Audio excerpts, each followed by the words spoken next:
নমস্কার বন্ধুরা, সোমা কিচেনে আপনাদের স্বাগত। আজকের রেসিপি ইলিশ মাছ দিয়ে কচুরলতি। এই রেসিপি খুবই মজার, গরম ভাতের সঙ্গে খেতে কিন্তু খুবই দুর্দান্ত লাগে। এই রেসিপিটির জন্য আমি নিয়ে নিচ্ছি এখানে কচুরলতি।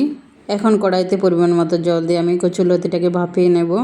এখন দিয়ে দিচ্ছি হাফ টিস্পুন লবণ, দিয়ে দিচ্ছি হাফ টিস্পুন হলুদ গুঁড়ো। হলুদ গুঁড়ো ব্যবহার করলে লতির কালারটা খুবই সুন্দর থাকবে। কচুরলতিটাকে ভালো করে নেড়ে চেড়ে ঢাকনা দিয়ে ঢাকিয়ে দিচ্ছি 2 থেকে 3 মিনিটের জন্য। 2 থেকে 3 মিনিট পরে ঢাকনা খুলে দেখে নিচ্ছি। দেখুন আমাদের লতিটা অনেকটাই সিদ্ধ হয়ে গেছে, এর থেকে বেশি সিদ্ধ হওয়ার প্রয়োজন নেই। এখন আমি লতিটা নামিয়ে নিচ্ছি।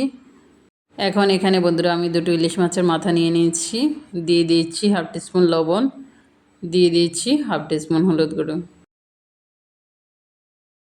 হলুদ গুঁড়ো দিয়ে ভালো করে মেখে নেব। মাখা হয়ে গেলে রেখে দিচ্ছি সাইডে 10 মিনিটের জন্য। এখন বন্ধুরা একটা কড়াই নিয়ে নিচ্ছি, এর মধ্যে দিয়ে দিচ্ছি পরিমাণ মতো তেল। তেল গরম হলে দিয়ে দিচ্ছি ইলিশ মাছের মাথা। একটা পাশ ভালো করে ফ্রাই করা হয়ে গেছে, এখন আমি উল্টে দিচ্ছি অপর পাশটাও যাতে ভালো করে ফ্রাই হয়ে যায়। মাছ ভালো করে ফ্রাই করা হয়ে গেছে, এখন তুলে নিচ্ছি। এখন বন্ধুরা কড়াইয়ের মধ্যে দিয়ে দিচ্ছি একটা মিডিয়াম সাইজ পেঁয়াজ কুচি।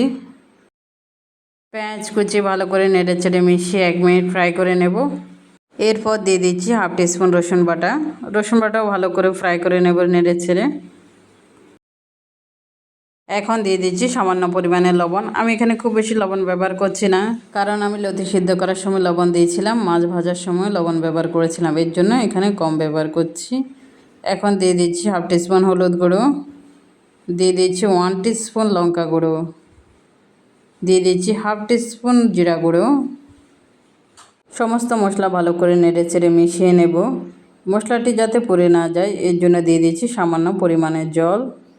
জল দিয়ে আবারও ভালো করে নেড়ে চেড়ে মিশিয়ে নেব। এরপর দিয়ে দিচ্ছি একটা মিডিয়াম সাইজ টমেটো কুচি। আপনারা চাইলে টমেটো পেস্টও ব্যবহার করতে পারেন। এখন আবারও ভালো করে নেড়ে চেড়ে মিশিয়ে নিচ্ছি। এরপর ঢাকনা দিয়ে ঢাকিয়ে দিচ্ছি যাতে করে টমেটোটা সিদ্ধ হয়ে যায়। 1 থেকে 2 মিনিট পর ঢাকনা সরিয়ে নিচ্ছি। এখন আবারও ভালো করে নেড়ে চেড়ে মিশিয়ে নেব। দেখুন আমাদের টমেটোটা অনেকটা সিদ্ধ হয়ে গেছে। আরও 1 মিনিট ভালো করে মশলাটা কষিয়ে নেব। আমাদের মশলাটা ভালো করে কষানো হয়ে গেছে। দেখুন মশলা থেকে তেল ছাড়তে শুরু করে দিয়েছে। এখন দিয়ে দিয়েছি সিদ্ধ করে রাখা লতি। লতি দিয়ে আবারও ভালো করে নেড়ে চেড়ে মিশিয়ে নেব। 1 মিনিটের মতো ভালো করে ফ্রাই করে নেব। 1 মিনিট ভালো করে ফ্রাই করা হয়ে গেছে। দেখুন বন্ধুরা লতির কালারটা কতটা সুন্দর এসেছে। এখন দিয়ে দিচ্ছি পরিমাণ মতো জল। জল দিয়ে আবারও ভালো করে মিশিয়ে নেব। এখানে জল খুব বেশি দেওয়ার প্রয়োজন নেই, বেশি পরিমাণে জল দিলে বেশি পরিমাণে সিদ্ধ হয়ে যাবে, তখন লতিটা ঘেটে যাবে। এখন দিয়ে দিচ্ছি ভেজে রাখা মাছের মাথা। মাছের মাথা দিয়ে আবারও ভালো করে মিশিয়ে নেব। এরপর ফুটতে দেবো 1 থেকে 1.5 মিনিট। আমি এখন ঢাকনা দিয়ে ঢাকিয়ে দিচ্ছি যাতে করে ইলিশ মাছের ফ্লেভারটা লতির মধ্যে চলে আসে। 1 মিনিট পর ঢাকনা খুলে নিচ্ছি। এখন আবারও নেড়ে চেড়ে মিশিয়ে নেব ভালো করে। বন্ধুরা এখন আমি মাছের মাথাগুলোকে মাছ বরাবর ভেঙে দিচ্ছি। খুব বেশি ভাঙবো না, খুব বেশি ভেঙে ফেললে মাছের কাটা কাটা লাগবে বেশি করে। সামান্য পরিমাণে হালকা চাপ দিয়ে ভেঙে দিবেন একবার, তাহলেই হবে, মাছের মাথাটা আস্তই থাকবে। এখন ফুটতে দেব 1.5 থেকে 2 মিনিটের মতো। 1.5 থেকে 2 মিনিট পর দেখুন আমাদের লতিটা অনেকটা শুকিয়ে এসেছে। এখন দিয়ে দিচ্ছি কেটে রাখা ধনেপাতা। ভালো করে ধনেপাতা ছড়িয়ে দিচ্ছি। লতির এই রেসিপির মধ্যে সামান্য পরিমাণ জুস থাকলে খেতে কিন্তু দুর্দান্ত লাগবে।